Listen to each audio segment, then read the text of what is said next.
Controversy and anger greet the government's report into racism. The commission, set up after the Black Lives Matter protests, found no evidence of institutional racism in the UK. But campaigners are not convinced.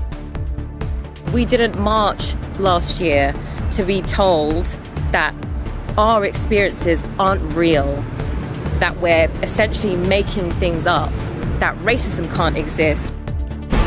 Also tonight. My mum works so hard. She pays rent every day. She hasn't missed one rent pay. And for this. More proof of the appalling conditions facing many council tenants. We challenge the housing minister. The growing problem of potholes, a danger to road users and a huge cost to councils. And Top Teacher, how Mr Grant's technology know-how helped transform life for Lewis.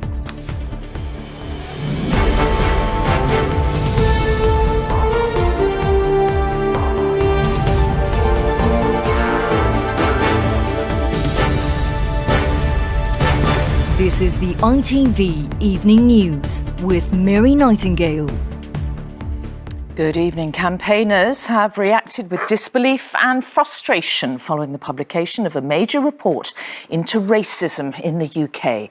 The Commission on Race and Ethnic Disparities said it found no evidence of institutional racism and concluded British life is not deliberately rigged against ethnic minorities. And while acknowledging racism remains an issue, particularly online, it said factors like class and family influence have greater impact on people's lives. But many feel the review, commissioned after the Black Lives Matter protest, does not reflect their experiences. Our political correspondent Carl Dinnan reports. Black Lives Matter! Black Lives Matter! Black Lives Matter! Black Lives Matter! They demanded change, they hoped they would get it. But today's report on race and ethnic disparity in response to the Black Lives Matter protests says racism is no longer the problem it once was in Britain. There are disparities. We recognise there, and the disparities that we've looked at are in education, in employment, crime and policing, and health. However, the interesting thing about this report is that it doesn't find those disparities landing in racism. The report says factors like family, geography and culture are often more significant, but Black Lives Matter campaigners have greeted that with disbelief. We didn't march last year to be told that our experiences aren't real, that we're essentially making things up, that racism can't exist when thousands and thousands of people march the street to say it does. The report concludes that overt racism still exists, but as a whole the UK is not institutionally racist, and that disparities are often not rooted in racism. It had many recommendations, including building trust between communities and institutions like the police, and scrapping the catch-all term BAME, or black and minority ethnic, to refer to disparate communities. Today, the Chancellor told ITV News he also thought there had been progress. It's something I would agree with. That's not to say there aren't instances of racism that of course exist in this country. But if I think about the things that happened to me when I was a kid, I can't imagine those things happening to me now. But even in one of the most diverse parts of the country, Newham in East London, there are still children whose lives have been touched by racism.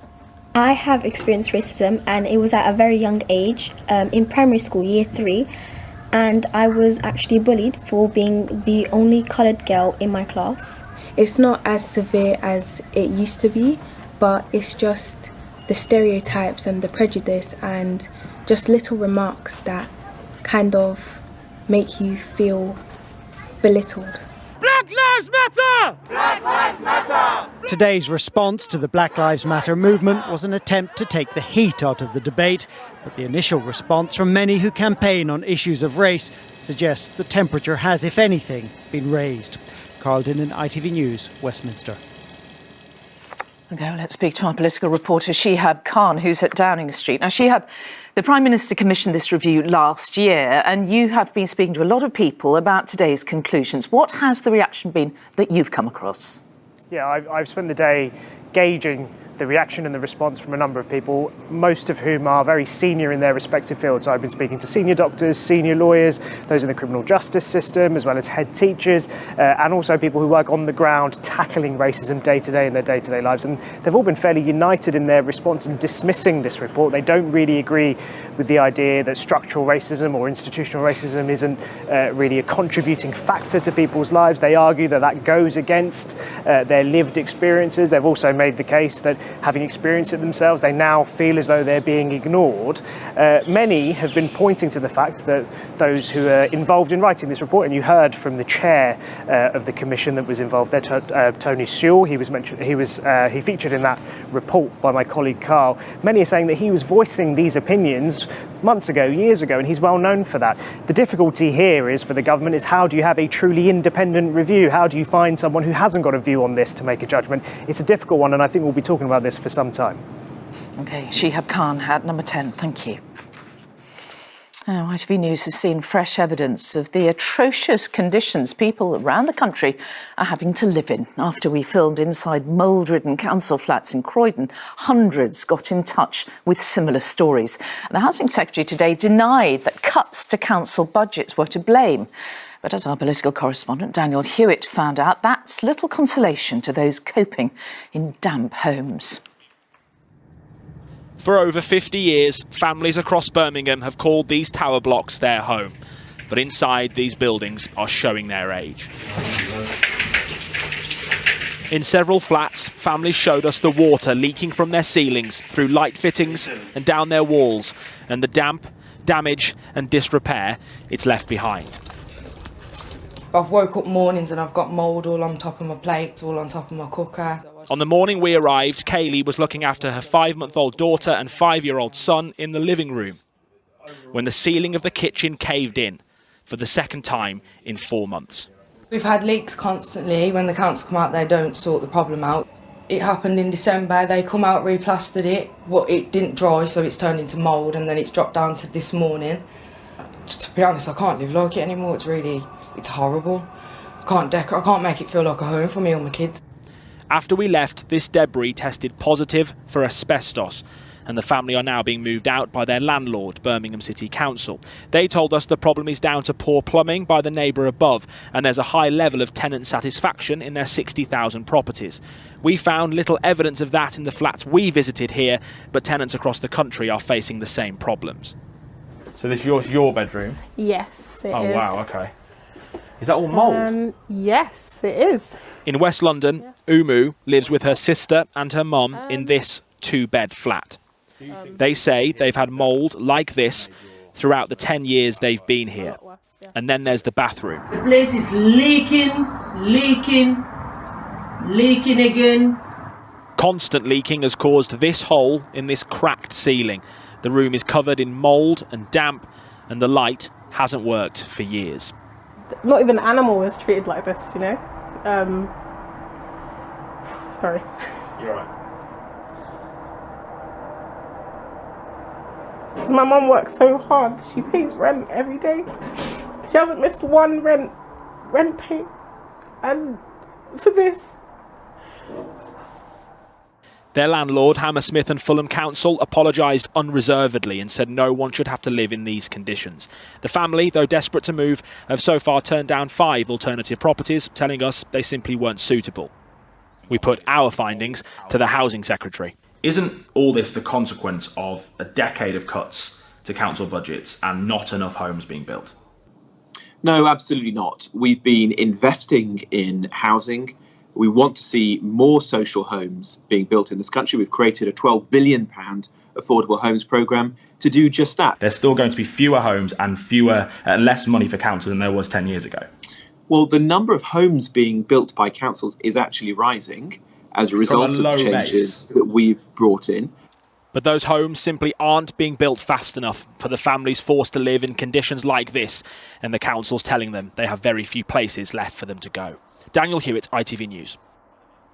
And there is more information on our website about what to do if your landlord doesn't repair your home. You just go to itv.com/news. Now, an immediate review into sexual abuse in schools is to be launched after thousands of allegations were made by students. The government has asked Ofsted to look at schools' safeguarding policies and the extent and severity of the issue. A helpline to support victims is also being set up. It comes after more than 11,000 testimonies were shared on the website Everyone's Invited. The Chancellor, Rishi Sunak, today confirmed he did oppose a circuit breaker lockdown last September on economic grounds. Scientists had recommended the move, but the Prime Minister ultimately decided not to impose it. Mr Sunak was speaking exclusively to our political editor, Robert Peston, today, and Robert is at the Treasury for us right now. So Robert, what did the Chancellor say then about his opposition to a lockdown last September? So look, probably the most dramatic political event that we're going to see in the spring is when Dominic Cummings, who until very recently was the most powerful figure in the government apart from the Prime Minister, gives evidence on his role in the coronavirus crisis. Now, Cummings will tell MPs that he was very much in favour of a circuit-breaking lockdown in September, but that was obstructed by the Prime Minister, or blocked by the Prime Minister, and that Rishi Sunak, at the same time, gave strong economic arguments against such a lockdown. So I put to the Chancellor whether he now had regrets about making the economic case against a lockdown. This is what he had to say. Many of the scientists were arguing for a lockdown. Dominic Cummings was arguing for a lockdown. You took the other view. Do you regret it? Remember, what my job is, and what everyone's job in the Cabinet is to provide the Prime Minister with the best advice that they can. You'd expect me in my job to talk about the impact on people's jobs and livelihoods, and ultimately things that are bad for the economy, harm our long-term health as well, and our ability to fund things like the NHS. There are some who say that you played a decisive role in blocking the lockdown. I think you're saying you played a role, but not necessarily decisive. No, I think all these decisions are ultimately ones that the Prime Minister makes. Now, the other very important thing I talked to him about was what kind of recovery we're going to experience in the next few weeks and months as lockdown ends. I put to him Andy Haldane, the chief economist of the Bank of England's remarks to me recently that we would possibly see the strongest recovery in history. He said he couldn't commit to that, but yes, he was confident of a strong economic recovery. That's partly because he's chucked £25 billion in helping companies to invest. OK, Robert, at the Treasury, thank you. Still to come, the ITV Evening News, why Deliveroo's shares tumbled on its stock exchange debut, and the pothole Picasso behind this unusual method of protest. Those stories and more after the break. Join me then.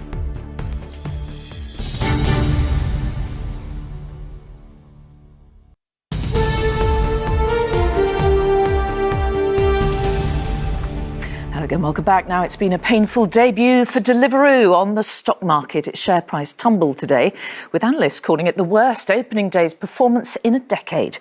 Our business editor Joel Hills is at the London Stock Exchange. So, Joel, what went wrong for Deliveroo then?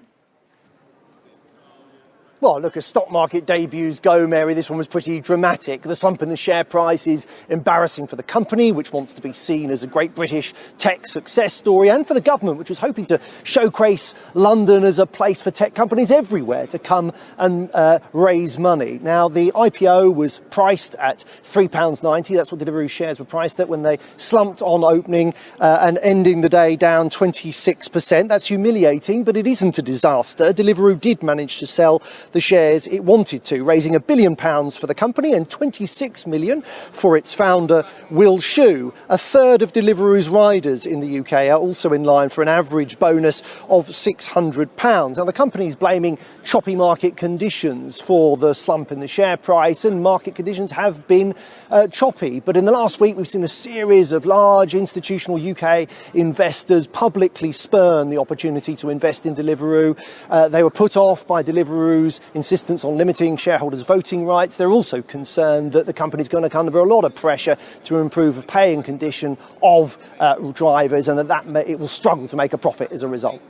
All right, Joel, thank you. Now, the Pfizer COVID jab is safe and 100% effective on children between 12 and 15, according to its manufacturers. More than 2,000 12 to 15-year-olds were involved in a trial in the United States. The company is now seeking approval for use of its vaccine on children. And councils have spent the day cleaning up after yesterday's record-breaking temperatures. They said people need to be more responsible after piles of rubbish were left in many parks. Now, if you've been out driving or cycling recently, you'll know all about potholes. A report out today says our roads are in such a state that councils are fixing one on average every 19 seconds, prompting calls for a long-term solution. Here's our consumer editor, Chris Choi. Watch this pothole. Oh, we're going to hit it. Oh.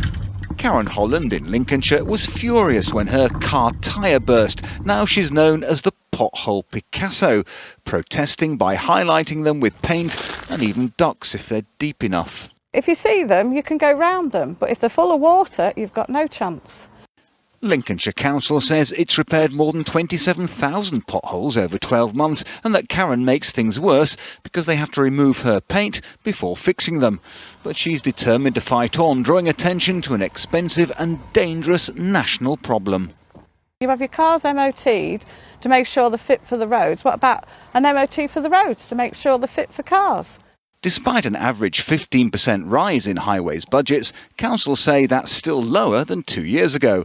And although one pothole every 19 seconds is being filled, today's report on England and Wales says it could cost more than £10 billion to bring local roads up to scratch, taking 10 years.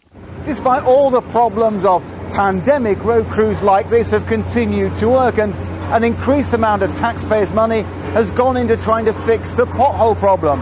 So why are there still so many of them? What we're having to do is adopt a patch and mend maintenance regime. Potholes are the symptom, not the disease. The disease is years of underfunding.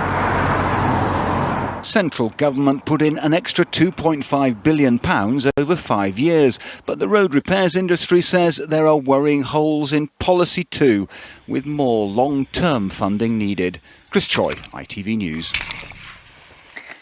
And finally, they say, don't they, that good teachers can change lives. Well, how about Daniel Grant, the design and technology teacher, created a bionic limb for pupil Lewis McCaslin, who was born without a forearm. He even styled it on Iron Man, the 12-year-old's favourite superhero. Although, as Ben Chapman reports, that title surely now goes to Mr. Grant himself.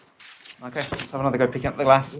If school is about learning new skills, then Lewis certainly has the right teacher. When Daniel Grant saw his pupil struggling with one hand, he decided to make him a new one. Brilliant.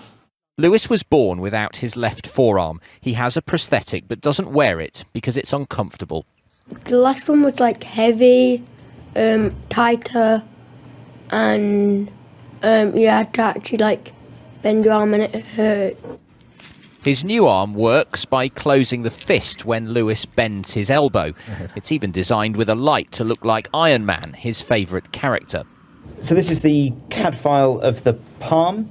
Daniel sourced blueprints from a charity called Team Unlimited, which specialises in making limbs with 3D printers. He borrowed one of the school's machines, completing it in his kitchen during the school holidays.